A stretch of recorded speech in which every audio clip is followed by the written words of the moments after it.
Did Doey actually survive after all that? Today, we're going to dive deep into what really happened to Doey. And at the same time, we're breaking this character down to the last molecule. It all started in 1993, when a boy named Jack Ayers received a Christmas gift and, along with it, got the rare chance to visit Playtime Co. That's where a terrifying incident changed everything. Jack was described as a curious and mischievous child. Now, if you paid close attention to the final scene, right after Doey's transformation into that nightmarish salamander, you'd notice 3 heads emerging from his mouth. This confirms that Doey is actually the result of an experiment involving 3 different kids. Aside from Jack, Doey is also made up of Matthew Hallard, a thoughtful, kind, and compassionate child. And the 3rd kid? That would be Kevin Barnes, the one who sparks the most curiosity among fans.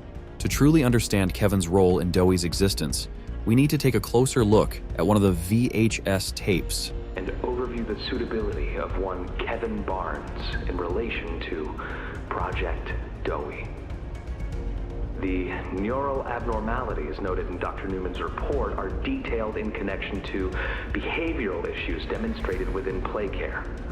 Trouble getting along with others, aggressive and often confrontational social tendencies, and an otherwise combative nature clearly relay that Kevin is, put simply, a problem child.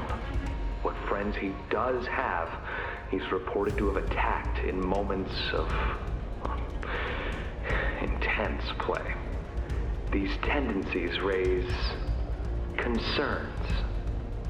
The subject excels in all physical tests. Reflexes, reaction time, and mental fortitude all tested well above average in game station examinations. So, in spite of said concerns, in Dr. Sawyer's eyes, Kevin is ideal for the project. However, if his use in this particular experiment is to move forward, we need to ensure we're not creating a time bomb just as we've begun stabilizing the entire project. If we're to create an experiment that can fulfill multiple assigned roles, we can't allow any single consciousness to throw the others off. Now, we fully understand the role of each kid inside Doey. First, it's important to know that these personalities don't merge, but exist at the same time. Jack is the curious one, always looking for new adventures. Matthew represents kindness and compassion, and thanks to him, many toys lived in a safe and peaceful atmosphere in Safe Haven. Though I'll explain later why that's not entirely true. And then there's Kevin, the leader, insanely smart and strong, but dangerously aggressive and unpredictable. You might also remember the first meeting between Jack's parents and Doey, which fully confirms what I'm saying. That's what's important. We can... Who are you? Jack? Honey, it's me. It's Mommy. Mommy? Yes. Yes! It's Mommy and Daddy. You remember, don't you? Leave me alone. Hey, you'll be okay, I promise. Mommy's only here to talk. No, I don't want to talk. Get out! Susan, I think we should leave. Jackie, I'm staying right here. I'm not leaving you, not ever again. Do you hear me? The gentle voices lie. I know what they do. They lie, and they poke, and they hurt. Susan, get away from me! Jack?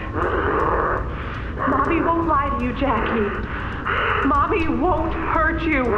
I'd never hurt you. Hey! Open this door! Oh, God. Susan! Please! Open the door!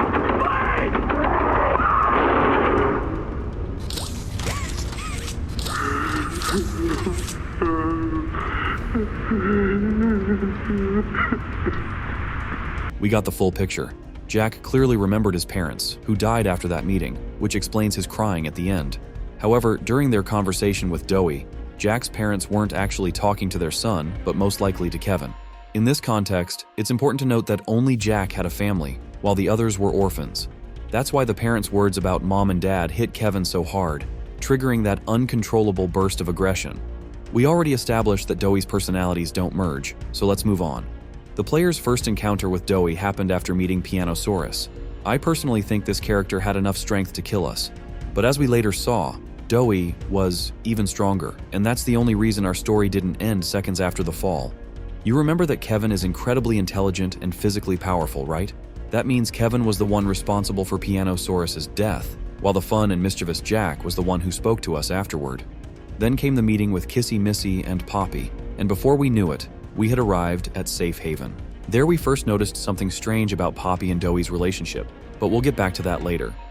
I also couldn't help but notice how each of the kids tries to take control of Doey's behavior. To be more precise, one of them is both the problem and the solution, not just for Doey, but for everyone else as well.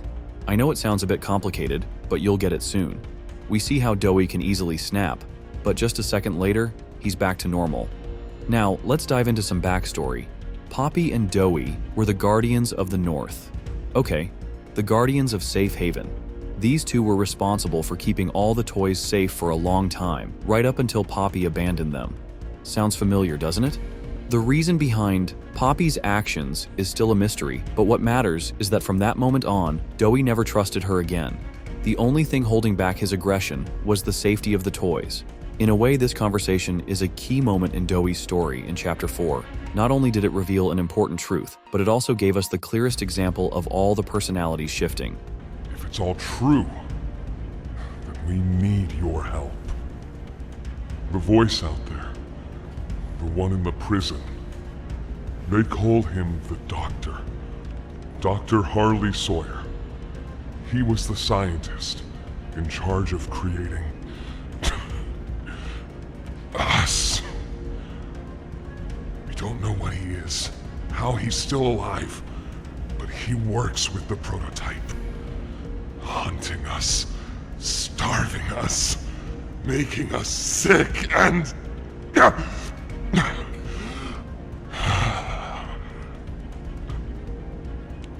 He controls it all with an Omni-Hand, we think. The executives used them. It's a battery, a key, the master control to anything in the entire factory. And with it, he commands everything down here. Everything but this. The toys out there in Safe Haven. They're my family. I understand what Poppy wants, what she believes is right. Destroy the factory, destroy him. But I ask you to consider, if we throw everything away, everyone, just to kill the prototype, how much do we waste? I know the others might believe it's right, that we should bury everything, but let's just think about it. We understand that Doey is definitely against the prototype, but his determination and confidence aren't nearly as strong as Poppy's. Thanks to his abilities and immense strength, he was able to successfully protect the toys in Safe Haven.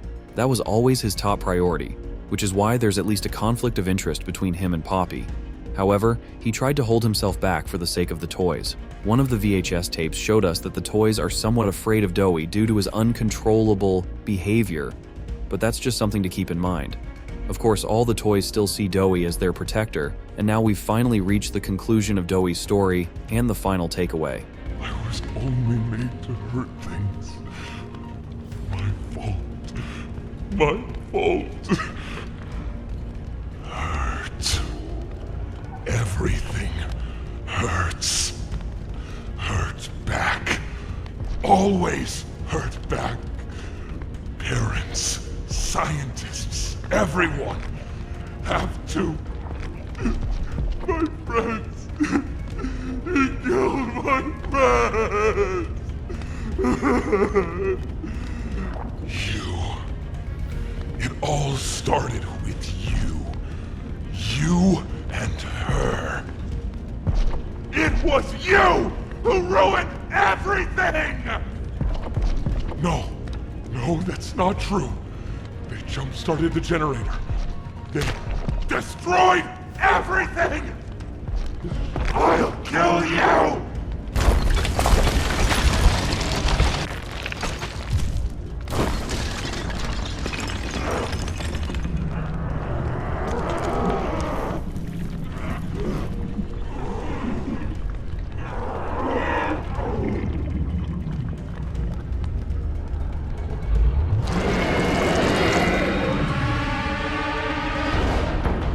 I won't go over the personality shifts again, but what's really interesting is what's inside the salamander's mouth. 3 heads and 6 arms. It's obvious that these are Kevin, Matthew, and Jack.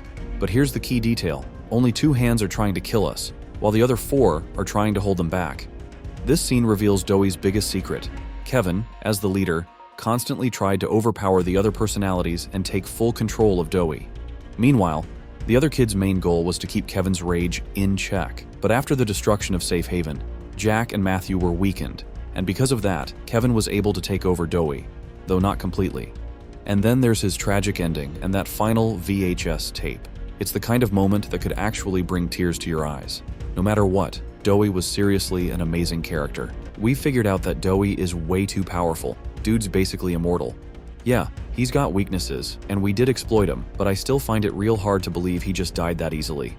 Sure, we've learned his full story, but it feels like he hasn't had his final moment yet. Honestly, I'd say the chances of running into him again in Chapter 5 are pretty high. Hell, I'd even go as far as to say it's very likely. But what do you think? Let me know in the comments. That's all for today. See ya in the next video.